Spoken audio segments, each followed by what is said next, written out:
नमस्कार, सार्वमंथन न्यूज महाराष्ट्रमध्ये आपलं स्वागत. पाहुयात आजची सविस्तर बातमी. असे म्हणण्याकरता तर उद्या कोणी हेही म्हणू शकेल की आदित्य ठाकरेंचे जे 20 आमदार आहेत तेही भाजपच्या गळाला लागले आहेत, असं कोणाच्या म्हणण्याने थोडी होतं. आणि आम्हाला शिंदे सेनेचे आमदार आमच्याकडे घेऊन करायचं काय आहे? ते आमचेच आहेत.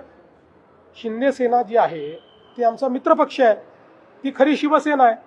त्यामुळे ते आमच्या मित्रपक्षाचे आमदार आम्हाला घेऊन आम्ही अशा प्रकारचं राजकारणही करत नाही. उलट शिवसेना मजबूत झाली पाहिजे याकरता आम्ही त्यांच्या पाठीशी उभे आहोत. आणि निश्चितपणे भविष्यात शिवसेना, भारतीय जनता पार्टी आणि आमची महायुती अजून मजबूत होतानाच आपल्याला पाहायला मिळेल. आज संसद में वंदे मातरम के ऊपर चर्चा शुरू है, कैसे देखते हैं, क्या देखिए, वंदे मातरम ये केवल एक गीत नहीं है, तो ये भारत की स्वतंत्रता का मंत्र है, ये राष्ट्रवाद का मंत्र है. जिस वंदे मातरम को गाते हुए भारत के कई स्वतंत्रता सेनानी, क्रांतिकारी झूल गए लेकिन उफ तक नहीं कहा, ये वो महामंत्र है.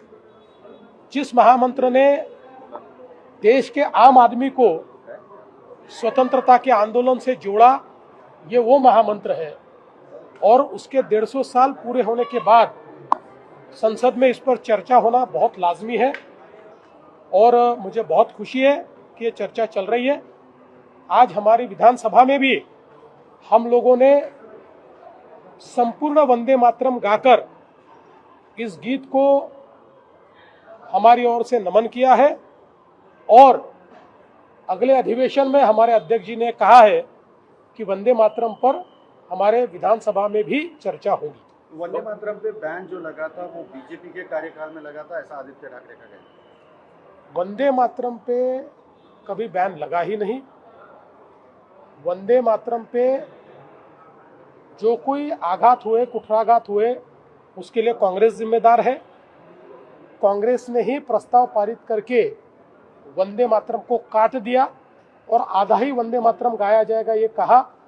उसी कांग्रेस के साथ गले से गला मिलाकर आदित्य जी रोज घूमते हैं. उन्होंने सवाल भाजपा को नहीं, उन्होंने सवाल कांग्रेस को पूछना चाहिए. भारतीय जनता पार्टी के कार्यकाल में वंदे मातरम का सिर्फ सम्मान हुआ है, कभी भी वंदे मातरम पर कोई पाबंदी नहीं लगी. भाऊ, आदित्य ठाकरे म्हणाले की शिंदे सेनेचे 22 आमदार जे आहे ते भाजपच्या गळाला लागलेले आहेत. असे म्हणण्याकरता तर उद्या कोणी हेही म्हणू शकेल की आदित्य ठाकरेंचे जे 20 आमदार आहेत तेही भाजपच्या गळाला लागले आहेत, असं कोणाच्या म्हणण्याने थोडी होतं. आणि आम्हाला शिंदे सेनेचे आमदार आमच्याकडे घेऊन करायचं काय आहे? ते आमचेच आहेत. शिंदे सेना जी आहे ती आमचा मित्रपक्ष आहे, ती खरी शिवसेना आहे. त्यामुळे ते आमच्या मित्रपक्षाचे आमदार आम्हाला घेऊन आम्ही अशा प्रकारचं राजकारणही करत नाही. उलट शिवसेना मजबूत झाली पाहिजे याकरता आम्ही त्यांच्या पाठीशी उभे आहोत. आणि निश्चितपणे भविष्यात शिवसेना, भारतीय जनता पार्टी आणि आमची महायुती अजून मजबूत होतानाच आपल्याला पाहायला मिळेल. मराठवाड्यात सोयाबीनचे 1 लाख कोटींचे वायदे झालेले आहेत. दक्षिण आफ्रिकेमधून ते इम्पोर्ट करण्यात येते, त्यामुळे सोयाबीनचे दर कोसळण्याची शक्यता आहे. आजच कुठेतरी मी वाचलं की सोयाबीनचे दर हे स्थिर झालेले आहेत. आता तुम्ही म्हणता कुठले तरी वायदे झालेले आहेत. या कपोलकल्पित कोणीतरी काहीतरी बातमी सोडते, त्याच्यावर तुम्ही जाऊ नका. पूर्ण सोयाबीन आम्ही खरेदी करायला तयार आहोत. नाफेडनी त्या संदर्भातले सेंटर उघडलेले आहेत. हमी भावाने खरेदी चालू आहे. काही ठिकाणी हमी भावापेक्षा जास्त भाव बाजार देतोय, त्यामुळे ते बाजारातही विकलं जात आहे. आणि म्हणून मला असं वाटतं हे वायदे झाले, ते वायदे झाले, बाहेरून आलं वगैरे, या सगळ्या गोष्टींमध्ये काही अर्थ नाही. सार्वमंथन न्यूज महाराष्ट्राला लाईक करा, शेअर करा, सबस्क्राईब करा.